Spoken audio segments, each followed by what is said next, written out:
महाराष्ट्र में उद्धव ठाकरे सरकार में मंत्री रहे वरिष्ठ एनसीपी नेता नवाब मलिक की मनपुर शिवाजी नगर सीट से उम्मीदवारी को लेकर विवाद हो गया है। उन्हें एनसीपी अजित पवार गुट ने यहां से टिकट दिया है, लेकिन बीजेपी नेता नवाब मलिक की उम्मीदवारी से नाराज है।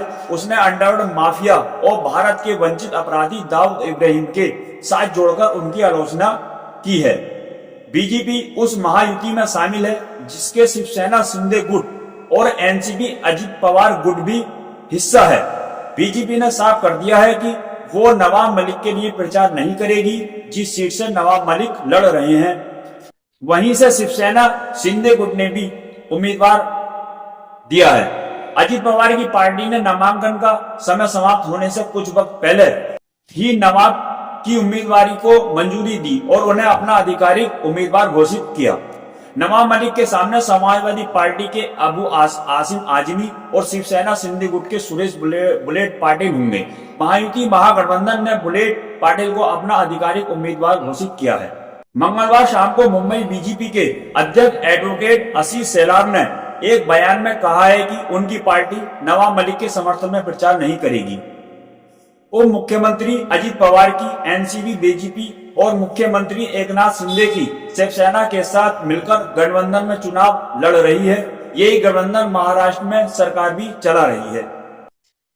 आशीष शेलार ने अपने बयान में कहा, बीजेपी की भूमिका शुरू से ही स्पष्ट रही है। महागठबंधन में शामिल सभी दलों को अपने अपने उम्मीदवार तय करने हैं। विषय सिर्फ एनसीपी द्वारा नवाब मलिक को उम्मीदवार बनाए जाने का है। उप मुख्यमंत्री देवेंद्र फडणवीस ने और मैंने इस संबंध में भाजपा की स्थिति को बार बार स्पष्ट किया है कि अब एक बार फिर कह रहे हैं कि बीजेपी नवाब मलिक के लिए प्रचार नहीं करेगी। आशीष शेलार ने कहा, हमारा रुख दाऊद और दाऊद के मामले से जुड़े व्यक्ति को बढ़ावा देना नहीं है। वहीं बुधवार को दिए एक बयान में बीजेपी के महाराष्ट्र अध्यक्ष चंद्रशेखर बावनकुले ने कहा, नवाब मलिक को एनसीपी की उम्मीदवार पर हमारी भूमिकाएं स्वीकार करनी चाहिए। देवेंद्र फडणवीस जी ने नवाब मलिक को देकर जो राय शुरुआत में जाहिर की थी उस पर हम कायम हैं। बीजेपी ने एनसीपी अजित पवार गुट की तरफ से नवाब मलिक की उम्मीदवार को विरोध किया है। बीजेपी नेता किरीट सोमैया ने भी ऐलान किया है कि बीजेपी इस सीट से शिवसेना शिंदे के उम्मीदवार सुरेश पाटिल का समर्थन करेगी। एनसीपी अजित पवार ने नवाब मलिक की छोटी बहन सना मलिक को भी अणुशक्ति नगर विधानसभा सीट से टिकट दिया है। ये सना मलिक का पहला चुनाव होगा। हालांकि बीजेपी ने ये संकेत भी दिए हैं कि वह सना मलिक को उम्मीदवार का विरोध नहीं करेगी। अणुशक्ति नगर निर्वाचन क्षेत्र से नवाब मलिक की बेटी सना मलिक के नामांकन के बारे में पूछे जाने पर आशीष शेलार ने कहा, जब तक इस संबंध में कोई सबूत या कोई जानकारी सामने नहीं आती तब तक महायुति के उम्मीदवार के भाजपा उम्मीदवार होने के बारे में कोई अन्य सवाल ही नहीं उठता। बीजेपी का नवाब मलिक को लेकर विरोध नया नहीं है। पार्टी उन्हें दाऊद इब्राहिम का सहयोगी कहती रही है, लेकिन नवाब मलिक अब बीजेपी के गठबंधन सहयोगी पार्टी के उम्मीदवार हैं। बावजूद इसके पार्टी उनका खुलकर विरोध कर रही है। वरिष्ठ पत्रकार समर खड़स कहते हैं, बीजेपी के नवाब मलिक का विरोध करने में कुछ भी नया नहीं है। देखने की बात यह होगी क्या पार्टी चुनाव जीतने या नतीजे आ जाने के बाद भी उनका विरोध करेगी। हालांकि विश्लेषण ये भी मान रहे हैं कि नवाब मलिक के खिलाफ उतारे गए शिवसेना शिंदे गुट के उम्मीदवार का नामांकन वापस भी हो सकता है। समर घर से कहते हैं कि मुझे लगता है कि 4 नवंबर तक इंतजार करना चाहिए। नवाब मलिक ही नहीं, सना मलिक के खिलाफ भी महायुति का ही उम्मीदवार है।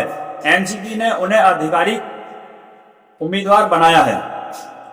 ऐसे में बहुत संभावना है कि सहयोगी दलों के उम्मीदवारों के पर्चे वापस हो जाएं। लेकिन अगर पर्चे वापस नहीं होते हैं तब भी शायद मुझे बहुत फर्क न पड़े। हालांकि महायुति उम्मीदवार को इस फ्रेंडली फाइट का चुनाव का असर हो सकता है। शिवसेना मान रहे हैं कि बीजेपी के लिए नवाब मलिक को सार्वजनिक रूप से स्वीकार करना आसान नहीं है। खड़स कहते हैं, बीजेपी उन्हें दाऊद का आदमी कहती रही है और भ्रष्टाचार के आरोप लगाती रही है। ऐसे में बीजेपी के लिए उन आरोपों से वापस मुड़ना आसान नहीं है। नवाब मलिक लंबे समय तक एनसीपी में थे और बाद में अजित पवार गुट के साथ आ गए। नवाब मलिक जब कथित भ्रष्टाचार के आरोप में जेल गए थे तब उनकी पार्टी एनसीपी के अधिकतर नेताओं ने उनसे मुंह मोड़ लिया था। लेकिन अजीत पवार उनके साथ थे। समर खड़स कहते हैं, अजीत पवार ने नवाब मलिक का तब भी साथ नहीं छोड़ा जब वो मुश्किल में थे। नवाब मलिक के लिए व्यक्तिगत तौर पर भले ही महायुति के साथ होना आसान ना हो, लेकिन उन्हें अजीत पवार का साथ याद है और इसलिए वो इस गठबंधन में है। बीबीसी मराठी से बात करते हुए नवाब मलिक ने कहा, मैं आभारी हूं कि अजीत पवार ने मुझे उम्मीदवार बनाया है। अजीत पवार के साथ रहना मेरा कर्तव्य है क्योंकि उन्हें हमेशा मेरे परिवार का साथ दिया है। हालांकि बीबीसी मराठी से बातचीत में नवाब मलिक ने कहा है कि वो महायुति के नहीं बल्कि एनसीपी अजीत पवार गुट के उम्मीदवार हैं। बीबीसी से बात करते हुए उन्होंने कहा, मैं नहीं कहा जा सकता कि मैं महायुति का उम्मीदवार हूं क्योंकि शिवसेना शिंदे गुट का भी उम्मीदवार मैदान में है। बीजेपी भी मेरा प्रचार नहीं कर रही है। मलिक ने कहा है, बीजेपी मेरा प्रचार करती है या नहीं इससे फर्क नहीं पड़ता क्योंकि जनता मेरे साथ है। महाराष्ट्र में 20 नवंबर को सभी 288 सीटों पर चुनाव होने हैं और 23 नवंबर को नतीजे आएंगे। विश्लेषक मानना है कि यदि बीजेपी गठबंधन की सरकार आती है और नवाब मलिक जीत कर आते हैं तब शायद बीजेपी को नवाब मलिक के साथ होने से दिक्कत न हो। समर खड़स कहते हैं, मुझे नहीं लगता सत्ता में आने की स्थिति में बीजेपी नवाब मलिक या उन जैसे दूसरे लोगों से असहज होगी। बीजेपी जम्मू कश्मीर में महबूबा मुफ्ती के साथ सहज थी, बिहार में नीतीश कुमार के साथ सहज है। बीजेपी सरकार बनाने के लिए किसी के भी साथ सहज हो सकती है। मुझे नहीं लगता कि चुनाव नतीजों के बाद नवाब मलिक बीजेपी के लिए कोई मुद्दा होंगे। नवाब मलिक जिस सीट से चुनाव लड़ रहे हैं वहां अधिकतर वोटर मुसलमान हैं। ऐसे में माना जा रहा है कि नवाब मलिक का मुख्य मुकाबला समाजवादी पार्टी उम्मीदवार अबू आसिम आजमी से होगा। फरवरी 2022 में मनी लॉन्ड्रिंग के मामले में प्रवर्तन निदेशालय ने तत्कालीन कैबिनेट मंत्री नवाब मलिक को गिरफ्तार किया था। उन्हें मुंबई अंडरवर्ल्ड से जुड़ी मनी लॉन्ड्रिंग के मामले में गिरफ्तार किया गया था। तब बीजेपी ने उन्हें दाऊद इब्राहिम का खास आदमी बताया था। बीजेपी अब तक नवाब मलिक पर लगाए गए इस आरोप पर कायम है। इससे पहले नवाब मलिक नवंबर 2021 में तब चर्चा में आए थे जब उन्होंने ड्रग्स मामले में शाहरुख खान के बेटे को गिरफ्तार करने वाले एनसीबी अधिकारी समीर वानखेड़े पर आरोप लगाए थे। नवाब मलिक ने दावा किया था कि समीर वानखेड़े हिंदू नहीं बल्कि मुसलमान हैं। उन्होंने समीर के कथित निकाह की फोटो भी ऑनलाइन शेयर की थी। मूल रूप से उत्तर प्रदेश के रहने वाले नवाब मलिक ने 1984 में पहली बार उत्तर मुंबई सीट से 25 साल की उम्र में बीजेपी के प्रमोद महाजन और कांग्रेस के गुरुदास कामाल के खिलाफ चुनाव लड़कर अपनी राजनीतिक जीवन की शुरुआत की थी। इस चुनाव में नवाब मलिक को सिर्फ 2600 वोट मिले थे। हालांकि आगे चलकर नवाब मलिक ने महाराष्ट्र की राजनीति में अपनी छाप छोड़ी। वो शरद पवार की एनसीपी के प्रमुख प्रवक्ता रहे और उद्धव ठाकरे की कांग्रेस और एनसीपी के साथ गठबंधन सरकार में अल्पसंख्यक उद्यम और कौशल विकास विभाग के मंत्री रहे। उत्तर प्रदेश के बलरामपुर में नवाब मलिक के परिवार के पास अच्छी खेती की जमीनें थी और परिवार आर्थिक रूप से संपन्न था। उनके पिता मोहम्मद इस्लाम नवाब मलिक के जन्म से पहले मुंबई बस गए थे। हालांकि अपने पहले बच्चे के जन्म के लिए ये परिवार अपने मूल स्थान बलरामपुर लौट आए और यही 20 जून 1959 को नवाब मलिक का जन्म हुआ। नवाब मलिक के जन्म के कुछ महीने बाद ये परिवार फिर से मुंबई लौट आया। यहाँ उनके पिता के कई छोटे और बड़े कारोबार थे। उनके पास एक होटल था और कबाड़ के कारोबार के अलावा कई और छोटे धंधे थे। जब भारतीय जनता पार्टी ने उन्हें कबाड़ी वाला कहा था तब इसका जवाब देते हुए नवाब मलिक ने कहा था, हाँ मैं कबाड़ी वाला हूँ। मेरे पिता मुंबई में कबाड़ और कपड़े का कारोबार करते थे।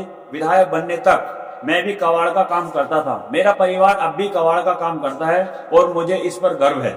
नवाब मलिक की शादी 21 साल की उम्र में मेजविन से हुई थी। उनके 2 बेटे और 2 बेटियां हैं। नवाब मलिक की छोटी बेटी सना मलिक इस बार चुनावी मैदान में एनसीपी अजीत पवार गुट की उम्मीदवार हैं। नवाब मलिक ने 12वीं तक की पढ़ाई करने के बाद बीए में दाखिल लिया था, लेकिन पारिवारिक कारणों से वो डिग्री हासिल नहीं कर पाए थे। शुरुआती पढ़ाई उन्होंने मुंबई के चर्चित सेंट जोसेफ स्कूल से की थी, लेकिन बाद में एक उर्दू स्कूल में दाखिला लिया और यहाँ से 4वीं तक पढ़ाई की। नवाब मलिक राजनीति में छात्र आंदोलन से आए थे। जब वो मुंबई यूनिवर्सिटी कॉलेज में पढ़ रहे थे तब यूनिवर्सिटी ने फीस बढ़ा दी थी। इसका विरोध करने वाले छात्रों में नवाब मलिक भी शामिल थे। आंदोलन के दौरान पुलिस की पिटाई से नवाब मलिक घायल हो गए थे। नवाब मलिक ने एक साक्षात्कार में कहा, ताकि इस दौरान उनकी राजनीति में रुचि हो गई थी। वो कांग्रेस के छात्र संगठन NAUI से जुड़ गए। 1980 में संजय गांधी की आकस्मिक मृत्यु के बाद मेनका ने संजय विचार मंच के नाम से अलग समूह बनाया था। नवाब मलिक इससे जुड़ गए। 1984 का लोकसभा चुनाव नवाब मलिक ने संजय परिवार विचार मंच से ही चुनाव लड़ा। उन्हें सिर्फ 2620 वोट मिल गए और वो इस चुनाव के बाद फिर से कांग्रेस में शामिल हो गए। 1991 में जब नगर निगम के चुनाव के लिए नवाब मलिक ने कांग्रेस से टिकट मांगा तो उन्हें नहीं मिला। इसके अगले साल दिसंबर 1992 में बाबरी मस्जिद विध्वंस के बाद मुंबई में दंगे भड़क गए। इस संवेदनशील माहौल में उन्होंने एक अखबार निकाला, साझा समाचार नाम का। ये अखबार कुछ साल बाद आर्थिक दिक्कतों की वजह से बंद हो गया। 1992 के बाद बने माहौल में मुंबई में समाजवादी पार्टी ने मुसलमानों के बीच अपनी जगह बना रही थी। इस दौरान नवाब मलिक समाजवादी पार्टी में शामिल हो गए। 1995 में विधानसभा चुनाव में नवाब मलिक ने मुस्लिम बहुल नेहरू नगर सीट से समाजवादी पार्टी के टिकट पर चुनाव लड़ा, लेकिन वो शिवसेना उम्मीदवार सूर्यकांत महादिक से हार गए। लेकिन धर्म के आधार पर वोट मांगने के आरोप में चुनाव आयोग ने शिवसेना विधायक की सदस्य रद्द कर दी और इस सीट पर अगले ही साल उपचुनाव हुआ और इस बार नवाब मलिक इस सीट से जीतकर पहली बार विधानसभा पहुंचे। 1999 के विधानसभा चुनाव में भी नवाब मलिक ने समाजवादी पार्टी के टिकट पर जीत हासिल की। इस कांग्रेस और एनसीपी की सरकार बनी और समाजवादी पार्टी ने भी समर्थन दिया। नवाब मलिक सरकार में आवास राज्य मंत्री बना दिए गए। नवाब मलिक सरकार में मंत्री थे, लेकिन उनकी समाजवादी पार्टी नेताओं से कुछ मतभेद हो गए और वो मंत्री होते हुए भी एनसीपी में शामिल हो गए। बीबीसी के एक लेख में नवाब मलिक के बारे में वरिष्ठ राजनीतिक पत्रकार हेमंत देसाई ने कहा था, महाराष्ट्र की राजनीति में जो मुस्लिम चेहरे सामने आए हैं उन्हें नवाब मलिक का नाम सबसे आगे है। शुरुआत में मलिक को एनसीपी के मुस्लिम चेहरे के तौर पर पार्टी में जगह दी गई। नवाब मलिक इसके बाद से एनसीपी में ही रहे और अब एनसीपी अजित पवार के साथ हैं। मलिक 2022 में कथित भ्रष्टाचार के आरोप में भी जेल गए थे, लेकिन ये उन पर भ्रष्टाचार के ये पहले आरोप नहीं थे। साल 2006 में समाजसेवी अन्ना हजारे ने नवाब मलिक पर मुहिम की जरीवाला चाल के पुनर्विवास में भ्रष्टाचार करने के आरोप लगाए थे, जिसके बाद उन्हें तत्कालीन विलासराव देशमुख सरकार में मंत्री पद से इस्तीफा दे दिया था। हालांकि इस मामले में 12 साल बाद सुप्रीम कोर्ट ने अपने आदेश में कहा था तत्कालीन राज्य मंत्री का निर्णय उचित था।